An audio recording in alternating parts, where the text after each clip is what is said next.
I have a habit of confusing Lucy Fraser's name with Liz Fraser. Liz Fraser, of course, is a highly respected and wonderful comedic actress. And Lucy Fraser is somebody who can cause giggles, but I don't think she intends them. And here, I'm going to play you two bits of interviews this morning. One from Sky, one from GB News. This morning she even said that GB News was impartial. It's simply extraordinary. John Mayer, who edited a book called How Do We Pay for the BBC after 2027, said that the midterm review, which is what she's conducted, was a great big hard hammer badly disguised inside a not very velvet glove. Lucy Fraser's midterm review reads like it was written for and by the GB News. The government should trust the BBC board and trust the BBC programme makers to understand impartiality. Rather than a war against the BBC, why is the Culture Secretary not defending the BBC as one of the great British institutions? Fraser, as you'll see from these two extracts, finds it very difficult to explain the difference between evidence and rumour, and she seems to be giving a lot of weight to rumour simply because people are making complaints. Means that she thinks that there is an issue. People make complaints all the time. You then go to the evidence to see if there is evidence. You go to the institution to see if there is evidence. You assemble the evidence to see whether or not the complaints are justified. And she doesn't seem to be doing that. She seems to be taking the number of complaints as evidence in itself. Listen to what she's got to say. It is extraordinary. And extraordinary how difficult it is to get an answer out of her. Well, what you're talking about is a midterm review that we've published today. And what that is about is the fact that although the BBC is the most fantastic public institution, it's really important that the public maintains its trust in it. And what we've heard from audiences is that some people think it's biased. Some people think that their complaints aren't heard. Well, what I've looked at is the evidence. And the evidence from Ofcom is that 39% of complaints last year were in relation to impartiality, whereas the previous year they were 19%. So there is a perception amongst audiences that but the BBC perception isn't necessarily reality. Well, there are only perceptions, and perceptions are important. What's important about the BBC is that it's funded by the public. So the perceptions of audiences, of the public, are important.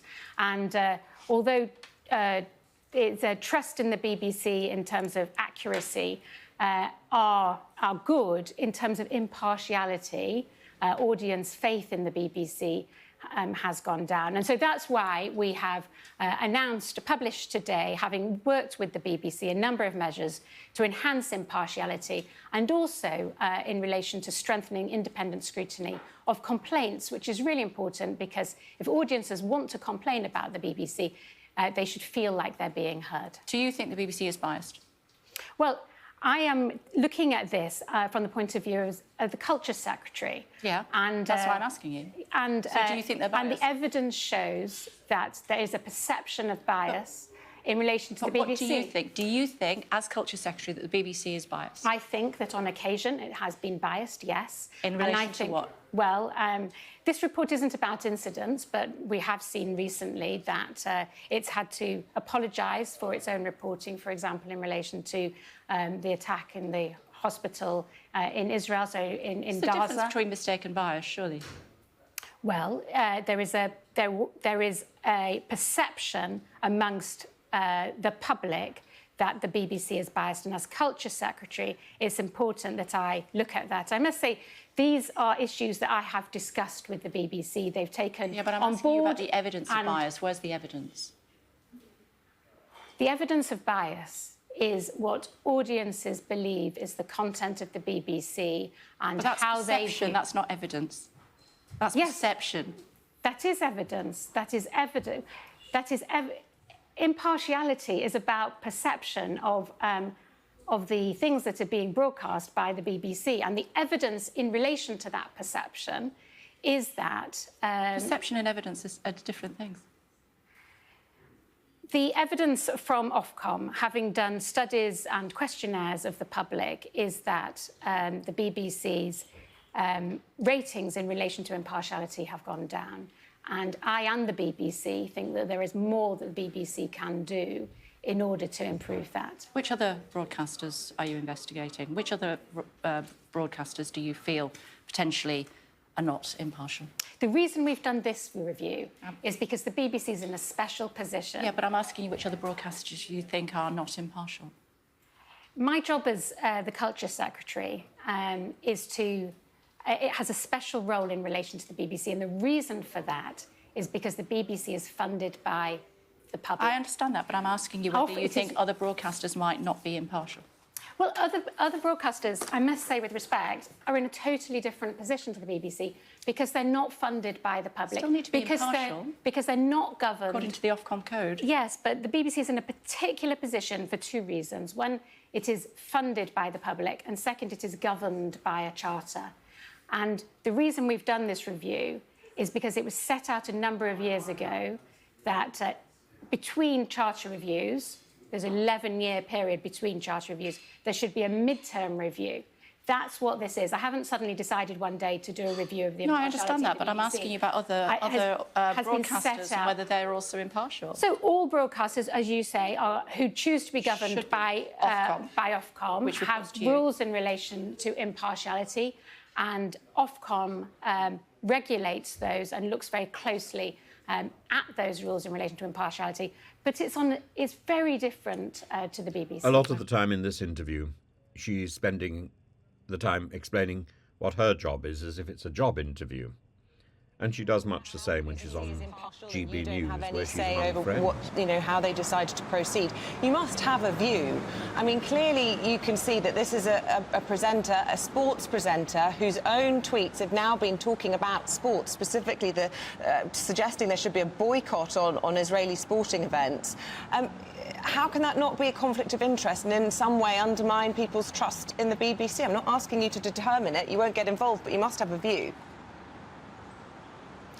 Well, I must say the BBC is operationally independent in relation to this matter. As I said, the guidelines, social media guidelines set out that presenters, those who are employed by the BBC, should not bring the BBC into disrepute.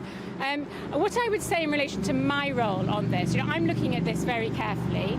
I'm looking at whether the guidelines are sufficient. I'm looking at whether the BBC is enforcing those guidelines. But the right time for me to get involved is in a charter review, and that's what I would do, having looked at these issues very carefully and monitoring what the BBC are doing. When you watch the BBC, do you see, as a viewer, as a listener, that it has a problem? Well, as Culture Secretary, it's my job to look at the BBC from that perspective. But look, what I'm interested in is what audiences say. And what we know from statistics from Ofcom is that audiences are feeling like the BBC is not performing that role in relation to impartiality, and they are getting less impartial. So last year, 39% of complaints about the BBC were about impartiality, when the year before they were 19%. So trust in the impartiality of the BBC, unfortunately, is going down. It's really, really valuable institution.